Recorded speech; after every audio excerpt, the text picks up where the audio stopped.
কিছুক্ষণ খোঁজার পর কোনো কিছু না পেয়ে ক্লান্ত হয়ে শিমুল সিংহাসনের ওপর বসে পড়ল। শিমুলের দিকে তাকালো পূর্ণা।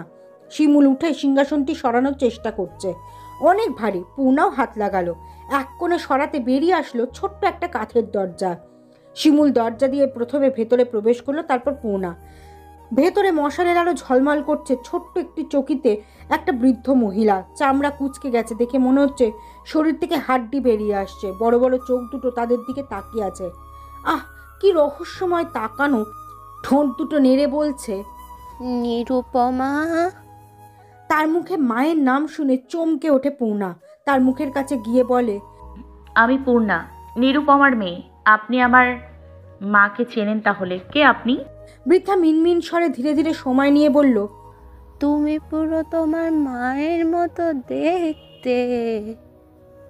জলিল আমারে সিনে। আমার বাবা বেঁচে নেই।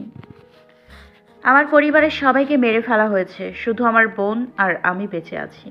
বৃদ্ধার এই কথা শুনে অস্থির হয়ে বড় নিঃশ্বাস ছাড়ছে সে। এখনই হয়তো তার দম বেরিয়ে যাবে।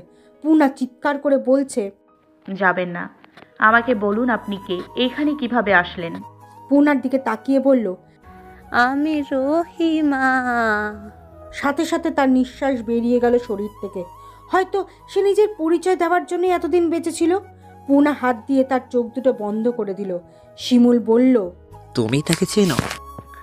বাবা বলেছিল মায়ের মৃত্যুর পরের দিন থেকে সে নিখোঁজ ছিল। তাহলে এত বছর ধরে সে এখানে বন্দি ছিল। আমার মায়ের খুনিকে সে চিনত।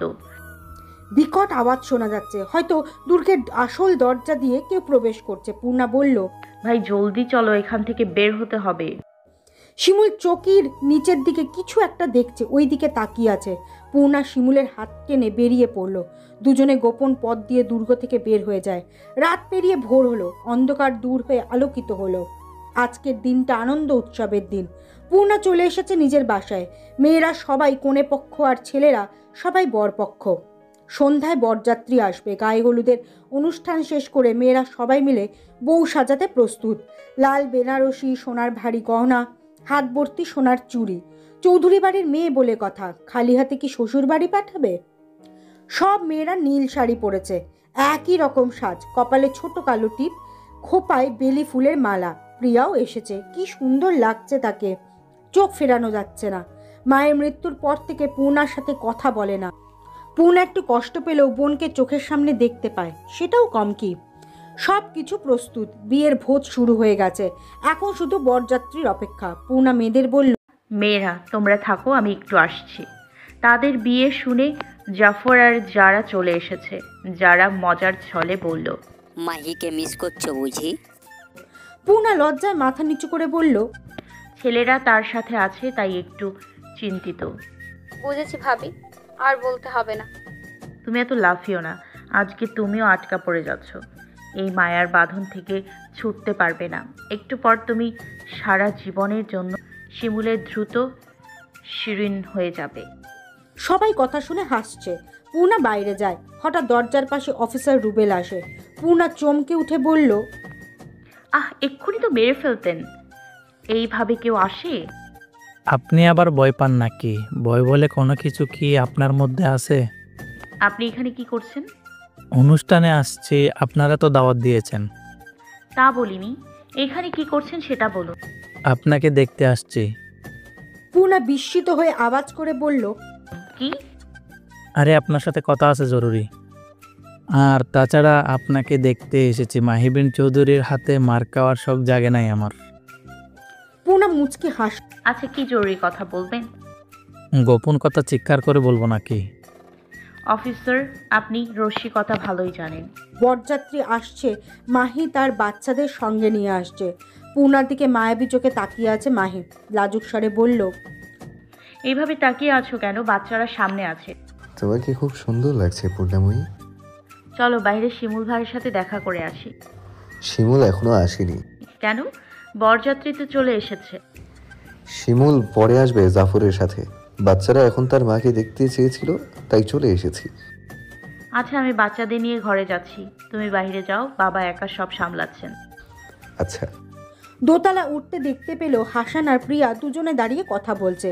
পূর্ণা না দেখার মতো করে ঘরে চলে গেল। মিহিরকে বিছানায় বসিয়ে দিয়ে জুতা খুলে দিচ্ছে আর বলছে, আমার ছেলেটা দেখি পুরো জামাটা নষ্ট করে ফেলেছে, নতুন একটা পরিয়ে দিচ্ছি। আলি, ঝুড়ি থেকে মিহিরের জামা দাও। আলি জামা হাতে নিয়ে কিছু বলতে চাইছে, বলতে পারছে না, মিনমিন করছে। পূর্ণা এক পলক আলির দিকে তাকিয়ে বলল, আমার বড় ছেলেটা কি বলতে চাইছে? আম্মা, আমি কি বাইরে যেতে পারি? হ্যাঁ পারো, তবে এদিক সেদিক যাবে না। মায়ের গালে চুমু দিয়ে আমার লক্ষ্মী আম্মা। দৌড়ে বেরিয়ে গেল।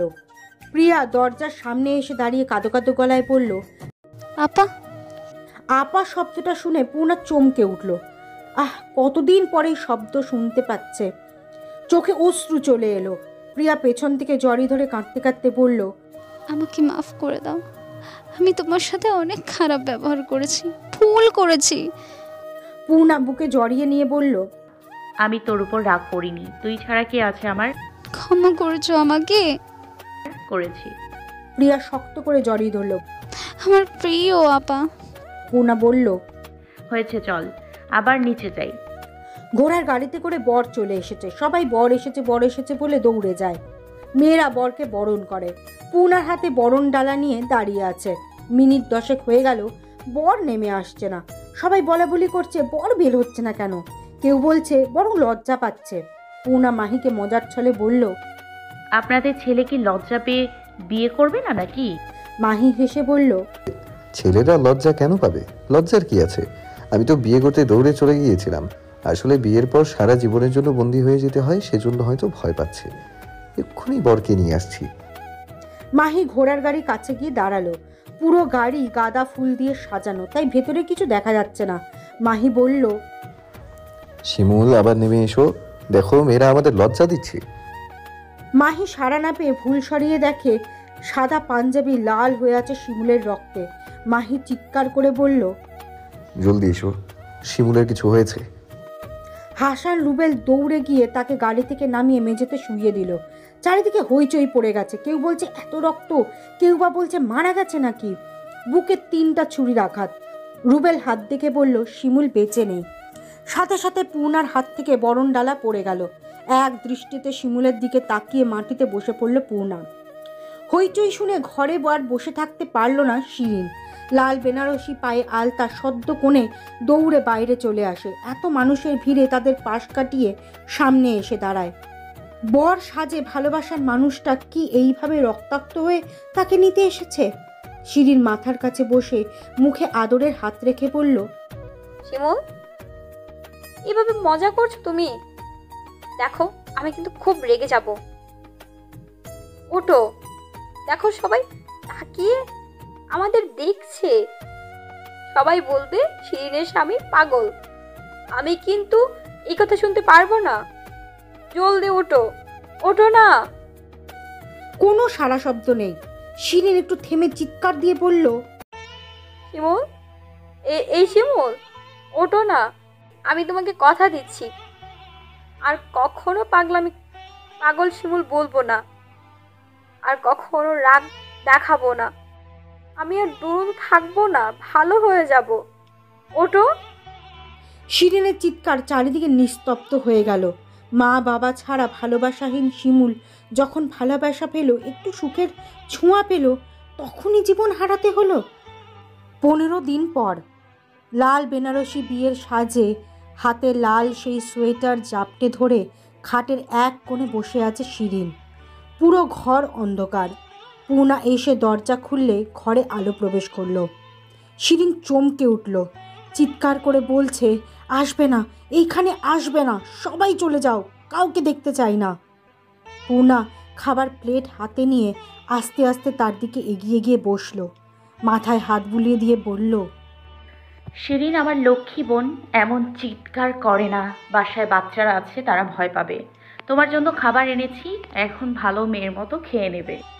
শিরিন উঁচু স্বরে বলছে, আমি খাবো না, খাবো না।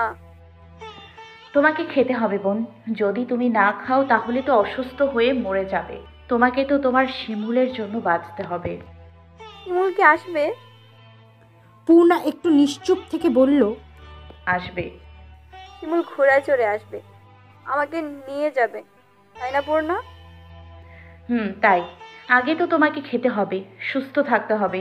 এসো, আমি তোমাকে খাইয়ে দিচ্ছি। হ্যাঁ, জলদি খাবার দে, আমার শিমুল আসবে নিতে।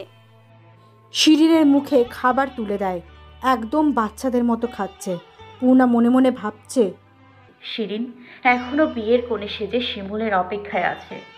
কোনোভাবেই বুঝতে চাইছে না শিমুল আর নেই, আর কোনোদিন আসবে না। শিরিনের দিন দিন অবস্থা খারাপ হচ্ছে, এই অবস্থার জন্য আমি দায়ী। সে রাতে দুর্গে না গেলে আজকে শিমুল ভাই বেঁচে থাকতো। কেন আবার তুমি দুর্গে গিয়েছিলে শিমুল ভাই? কেন এইভাবে নিজের জীবনটা দিলে? একবার নিজের ভালোবাসার মানুষটার কথা ভাবলে না? শিরিনকে খাইয়ে শান্ত করে নিজের ঘরে চলে যায় পূর্ণা। সেই দিনের পর থেকে পূর্ণাকে মাহি এড়িয়ে চলে, তার সাথে কোনো কথা বলে না। ভালোবাসার মানুষ এড়িয়ে চলা অনেক কষ্টকর। কেন আমাকে সে কষ্ট দেবে না? আমি তো ভুল করেছি, তার বিশ্বাস ভেঙেছি। যদি তাকে সব বলতাম, তার কথা মতো চলতাম, তাহলে শিমুল ভাইকে হারাতাম না। মাহি তৈরি হচ্ছে। পূর্ণা পাশে দাঁড়িয়ে বলল, শুনছেন? মাহি উত্তরে বলল, বাচ্চাদের বিষয়ে কোনো কথা থাকলে বলতে পারো। আপনি কি আমার সাথে এমন করে থাকবেন? আপনার দূরত্ব আমি মেনে নিতে পারছি না। পূর্ণার কথা না শুনেই দ্রুত পায়ে বের হয়ে যায় মাহি। এই এক অন্য রকম অভিমানী মাহি। কিছুক্ষণ পর পূর্ণা তৈরি হয় কোর্টের উদ্দেশ্যে। আবার আইনজীবীর দায়িত্বে ফিরছে। শাহিদের মামলাটা শেষ করতে হবে। চেম্বারে এসে দেখে শাহিদ তার অপেক্ষায় বসে আছে। পূর্ণাকে দেখে উঠে দাঁড়ায়, জিজ্ঞেস করে, কেমন আছো পূর্ণা? এই তো চলছে। পূর্ণা চেয়ারে বসে বলল, তুমি দাঁড়িয়ে আছো কেন? বসো। তাহলে ফাইনালি ডিভোর্সটা নিচ্ছ? দুজনে একটু মানিয়ে নিতে পারলে না? বেইমানের সাথে মানিয়ে নেওয়া যায় না। ঠিক বলছো, বেইমানকে দ্বিতীয়বার সুযোগ দিতে নেই। পূর্ণা কিছু কাগজপত্র হাতে নিয়ে বলল, চলো এইগুলো জমা দিয়ে আসি। হাঁটতে হাঁটতে শাহিদ প্রশ্ন করল, শুনলাম মাহির সাথে তোমার সমস্যা হচ্ছে। ভুল শুনেছ, আমরা ভালো আছি। পূর্ণা, মিহির যদি আমাদের ছেলে হতো। পূর্ণা হাঁটা থামিয়ে দিয়ে শাহিদের দিকে তাকিয়ে বলল, মিহির আমাদের সন্তান, মাহি বিন চৌধুরী আর পূর্ণার। আমরা কি এক হতে পারি না? পূর্ণা একটু রাগান্বিত হয়ে, এইসব কেমন কথা? আমি মাহির স্ত্রী, তার সন্তানের মা। তাকে ছেড়ে তোমার সাথে এক হতে বলছো? অতীত ভুলে যেও না সাইদ। আমাদের দুজনের অতীত ভয়ঙ্কর। একজন ঠকেছি আর একজন ঠকিয়েছি। তোমার আর আমার সম্পর্ক মামলার মধ্যেই সীমাবদ্ধ থাকবে। আমার ব্যক্তিগত জীবন নিয়ে তোমাকে চিন্তা করতে হবে না। তোমার কাজ শেষ, দয়া করে তুমি যাও। শাহিদ ওইখানে দাঁড়িয়ে থাকে। পূর্ণা হাঁটছে আর একা একা ঠোঁট নেড়ে বলছে, প্রাক্তনকে দ্বিতীয়বার সুযোগ দিতে নেই। যে একবার ছেড়ে যেতে পারে সে আবারও ছেড়ে যাবে। তোমার খারাপ সময়ে যে পাশে ছিল না, ভালো সময়েও রেখো না, কারণ সে সুবিধাবাদী। আবার সময় খারাপ হলে তোমায় একা ছেড়ে দেবে। মিহির ঘরটা এলোমেলো করে রেখেছে। ঘরের সব জিনিসপত্র এদিক ওদিকে ছুঁড়ে ফেলে দেয়। পূর্ণা গুছাতে ব্যস্ত। প্রিয়া এসে বলল, আপা। বোনকে দেখে হাসি মুখে বলল, প্রিয়া, আমার বোন, ভেতরে আয়। কখন আসলি? কিছুক্ষণ আগে। আমি কাজ শেষ করে আশ্রমে যেতাম, আর সে খালার সাথে দেখা করতে, আর তোর সাথেও কিছু কথা আছে। আমিও তোমাকে গুরুত্বপূর্ণ কিছু বলবো। হ্যাঁ বল। আচ্ছা আয়, আমরা বসে কথা বলি। বিছানায় বসে পূর্ণা বলল, কি গুরুত্বপূর্ণ কথা? আগে তুমি বলো। ঠিক আছে, শোন তাহলে। তুই এখন বড় হয়ে গেছিস, লেখাপড়া করেছিস, অনেক সুন্দরী বোন আমার। এবার যে তোকে বিয়ে দিতে হবে, অফিসার রুবেলকে তো দেখেছিস, সে অনেক ভালো ছেলে, তোকে পছন্দ করে বিয়ে করতে চায়। কালকে আশ্রমে আসবে খালার সাথে এই বিষয়ে কথা বলতে। প্রিয়া বসার থেকে উঠে দাঁড়িয়ে ক্ষুব্ধ স্বরে বলল, আমার পাত্র কি তোমরা ঠিক করবে? প্রিয়া, এইগুলো কেমন কথা? আমি তোর বড় বোন, আর এটা আমার দায়িত্ব। তোমাকে দায়িত্ব পালন করতে হবে না। আমি যাকে তাকে বিয়ে করব না। প্রিয়া রাগান্বিত হয়ে ঘর থেকে বের হয়ে গেল। পূর্ণা হতভম্ব হয়ে গেল। এ কেমন ব্যবহার? প্রিয়ার কিছু হয়েছে না হয়, সে এমন করবে কেন? মিনিট কয়েক পর হাসান ঘরে প্রবেশ করলো। উঁচু স্বরে পূর্ণাকে বলল, আপনি প্রিয়াকে কি বলেছেন ভাবি? ও কাঁদতে কাঁদতে বের হয়ে গেল। আমার বোনকে কি বলেছি সেটা কি তোমাকে বলতে হবে? তুমি কেন জিজ্ঞেস করছো? ও আমার বন্ধু তাই। হাসান, ও তোমার বন্ধু আর আমার বোন। আমি তোমাকে বলছি আমার বোনের থেকে তুমি দূরে থাকবে। তুমি প্রিয়াকে পছন্দ করো আমি জানি, আমি তোমাকে বিশ্বাস করি না, তাই আমার বোনের সাথে কিছু হবে এমনটা ভেবো না। আবারও বলছি ওর থেকে দূরে থাকবে। আপনি আমাকে বিশ্বাস করেন না, এটা সম্পূর্ণ আপনার বিষয়। তবে আমি কাকে ভালোবাসবো, কার থেকে দূরে থাকবো, সেটা আপনি আমাকে বলে দিবেন নাকি? আমার বোনের ভালো মন্দ দেখার দায়িত্ব আমার, আর ওর পেছনে যদি কোনো মন্দ লোক ঘুরে তার থেকে রক্ষা করার দায়িত্ব আমার। তোমার কথা শেষ হলে আসতে পারো। হাসান আর কথা না বাড়িয়ে চলে গেল। পূর্ণা বিরক্ত স্বরে বলল, এসব কি হচ্ছে? অন্যদিকে প্রিয়া রাগান্বিত হয়ে আশ্রমে নিজের ঘরে চলে যায়। বারান্দায় দাঁড়িয়ে আছে আয়েশা আর তাহার সহকারী নূর। প্রিয়ার এই রকম মেজাজ দেখে দ্রুত পায়ে প্রিয়ার কাছে যায়। বিছানায় শুয়ে কাঁদছে প্রিয়া। আয়েশে পাশে বসে মাথায় হাত বুলিয়ে দেয়। উঠে বসে প্রিয়া। আয়েশে বলল, বোনের কাছে গিয়েছিলে, কি হয়েছে বোনের সাথে? আপা আমার বিয়ে ঠিক করছে।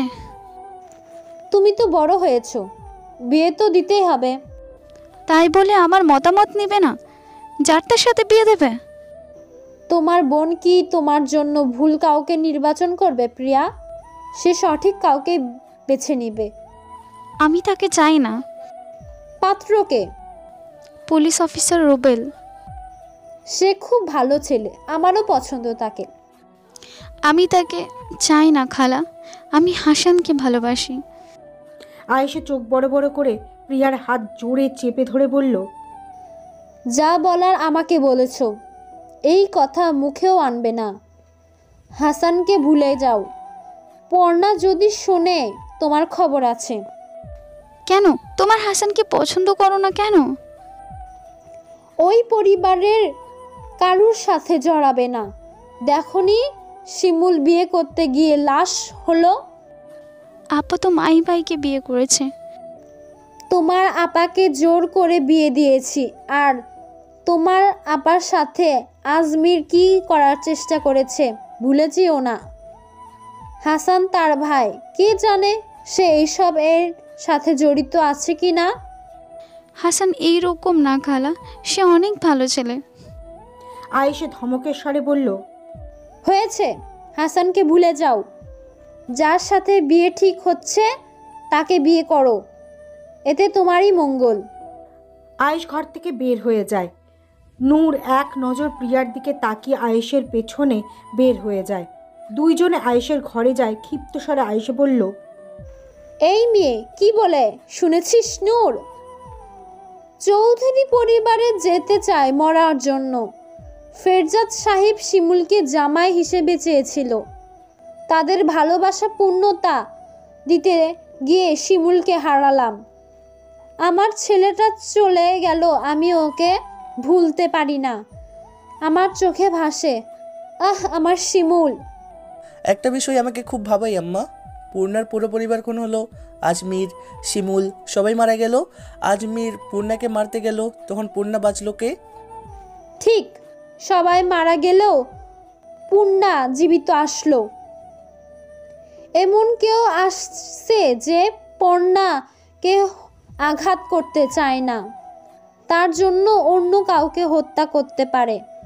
উদাহরণ হলো আজমির। একমাত্র মাহি পর্ণার জন্য পুরো পৃথিবীকে জ্বালিয়ে দিতে পারে। মাহি, এটা হতে পারে না, অন্য কোনো রহস্য আছে। রাতের আধার কেটে সূর্যের কিরণ উঠল। প্রিয়া কালো বোরখা পরে মুখ ঢেকে আশ্রমের পেছনে নীরব রাস্তায়। হাসান দাঁড়িয়ে আছে প্রিয়ার অপেক্ষায়। মুখোশ খোলে প্রিয়া। কালো বোরখায় তার মুখটা চাঁদের আলোর মতো আরো উজ্জ্বল ও সুন্দর দেখাচ্ছে। হাসান প্রিয়ার হাত ধরে বলল, তোমাকে খুব সুন্দর দেখাচ্ছে। তোমার থেকে চোখ সরাতে পারছি না আমার মায়াবতী পরী। এমন করে বলো না, আমি মরে যাব। হাসান একটু রাগান্বিত স্বরে বলল, এ কেমন কথা, এই কথা আর মুখে আনবে না। প্রিয়া কান্নারত কণ্ঠে বলল, আপা আমার বিয়ে ঠিক করছে অফিসার রুবেলের সাথে। আমি তোমাকে ছাড়া অন্য কাউকে বিয়ে করতে চাই না। তোমাকে ছাড়া থাকতে পারবো না, চলো আমরা পালিয়ে যাই। পালিয়ে গেলে কি সমাধান হয়ে যাবে? এই বিয়ে হবে না। আপা তোমাকে মেনে নেবে না। সে তোমাকে আজমিরের মতো ভাবে। আমি জানি প্রিয়া, ভাবি আমাকে বিশ্বাস করে না। হাসান, আমি তোমার অতীত জানতে চাই। তুমি কেমন ছিলে? তুমি আজমিরের মতো না, তাই না? হাসানের মুখটা কালো হয়ে যায়, উত্তরে বলে, আমি যেমনই হই না কেন কাউকে হত্যা করার মতো অপরাধ করব না। তুমি আমাকে বিশ্বাস করতে পারো প্রিয়া? আমাকে যেতে হবে। কালকে ভোর হলেই আমরা পালাবো। আমি তোমার অপেক্ষায় থাকবো। তুমি আসবে তো হাসান? আসবো। প্রিয়া মুখ ঢেকে বলল, আমি আসছি। সাবধানে যেও। হাসান তাকিয়ে আছে প্রিয়ার পথের দিকে আর বলছে, আমার অতীত তুমি জানতে চেও না প্রিয়া। অতীতকে কালো অন্ধকারে ঢেকে রেখেছি, আলো জ্বালাতে যেও না, তাহলে আমাকে ঘৃণা করবে। হাসানের চোখ দিয়ে এক ফোঁটা অশ্রু ঝরে পড়ল। দুপুর পেরিয়ে বিকেল হলো। হ্যালো গাইস, ভিডিওটি ভালো লাগলে একটু লাইক করে দিও আর অবশ্যই কমেন্ট করে জানাও ভিডিওটি তোমাদের কেমন লেগেছে। আর ভিডিওটির পরবর্তী পার্ট খুব তাড়াতাড়ি আসবে। তো যারা এখনও চ্যানেলটিকে সাবস্ক্রাইব করোনি, প্লিজ পরবর্তী পার্টগুলো দেখার জন্য চ্যানেলটিকে সাবস্ক্রাইব করে পাশে থাকা বেল আইকনটি প্রেস করে দিও। ধন্যবাদ সবাইকে, আমাদের সাথেই থেকো।